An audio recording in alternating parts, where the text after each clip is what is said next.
Então tá aqui, pessoal. Vamos analisar essa FISP que está aqui, que é de um arame de soldagem de arco elétrico. Bom, quando eu falo de soldagem, qual que é a primeira coisa que vem na cabeça de vocês na hora de fazer reconhecimento de riscos químicos? Aposto aqui 1000 contra 1 que um monte de gente vai falar que a análise que a gente vai ter que fazer? Fumos metálicos. Eu aposto que tá aí, fumos metálicos, né? Então, aposto que muita gente está falando desses fumos metálicos aí. Mas a gente precisa entender melhor como que esses agentes se dispersam no ar.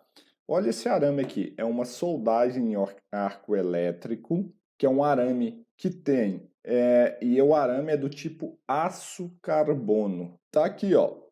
Qual que é a composição dele?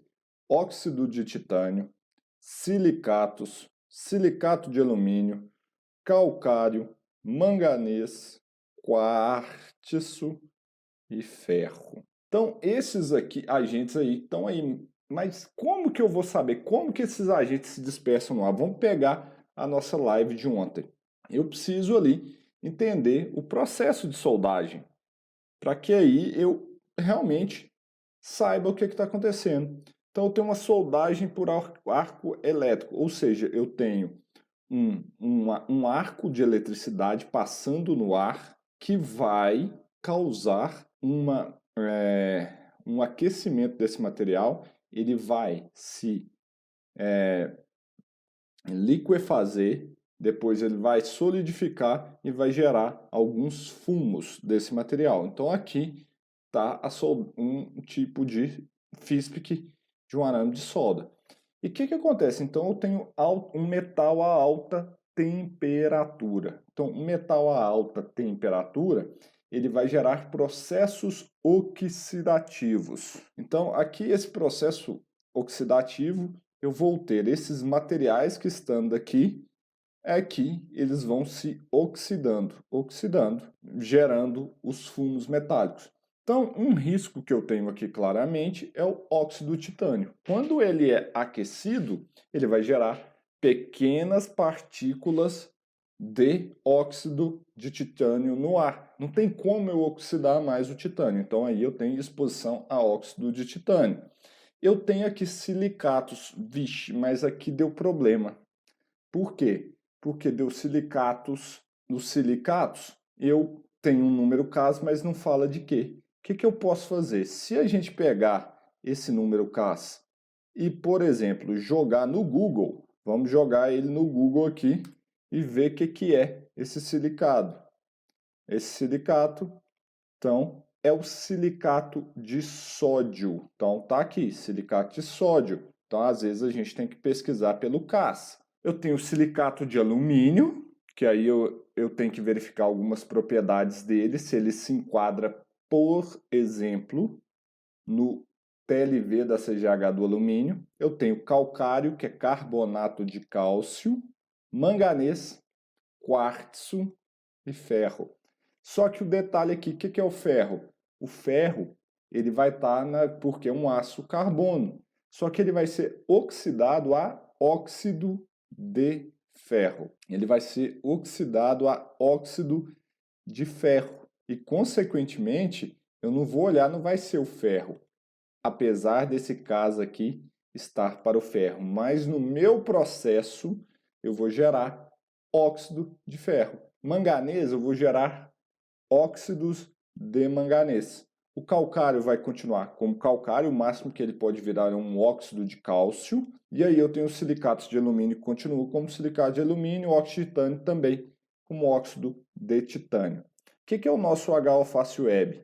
É o nosso sisteminha do método HO Fácil, em que eu ensino, a gente está colocando toda a nossa metodologia aqui, e ela já está com a parte de consulta legal. Então, a partir daqui eu consigo verificar, por exemplo, a parte de insalubridade do anexo 11 está prontinho, do anexo 12 também, e já está entrando o anexo 13. Vamos pegar a nossa FISP aqui. Então, eu tenho lá óxido de titânio, o primeiro agente. Ó, o óxido de titânio ou dióxido de titânio. Então, olha, eu sei que ele está na CGH, ele não está na NR15, ele está na LINASH, está na tabela do E-Social, e não está no decreto 3048. E aí eu adiciono no meu inventário de riscos o calcário, que é o carbonato de cálcio. Então tá aqui, o carbonato de cálcio não está aqui ainda, vamos ver se tem o cálcio. Eu tenho óxido de cálcio, sulfato de cálcio, olha o tanto de coisa de cálcio aqui que tem, hidróxido de cálcio. No caso aqui o carbonato não tem, mas ele vai entrar como óxido de cálcio. Entro com ele aqui. Depois eu vou pegar o manganês. Manganês e seus compostos inorgânicos, porque eu tenho que entender como que está na CGH. Manganês, compostos inorgânicos. Adiciono. E depois eu tenho o óxido de ferro. Vamos ver o que está acontecendo. Ferro. Ferro óxido. E adiciono. Esses são os agentes que eu tenho que estão lá na CGH. Se eu puxar um relatório aqui, eu tenho os que estão na CGH. Lembrando, gente, a CGH 2020, a gente já está inserindo o banco de dados aqui, já vai falar, traz tudo da NR15 e traz ainda as questões do decreto 3048, inclusive com as condições. Quando que eu enquadro como atividade especial: extração e beneficiamento de minério de manganês, fabricação de ligas e compostos de manganês, fabricação de pilhas secas e acumuladores, preparação de permanganato de potássio e corantes, fabricação de vidros especiais, cerâmicas e utilização em eletrodos de manganês, fabricação de tintas e verniz. Isso aqui é um relatório mais complexo, mas eu consigo ir na aba laudo de insalubridade e olha o que eu trago aqui, que é interessante.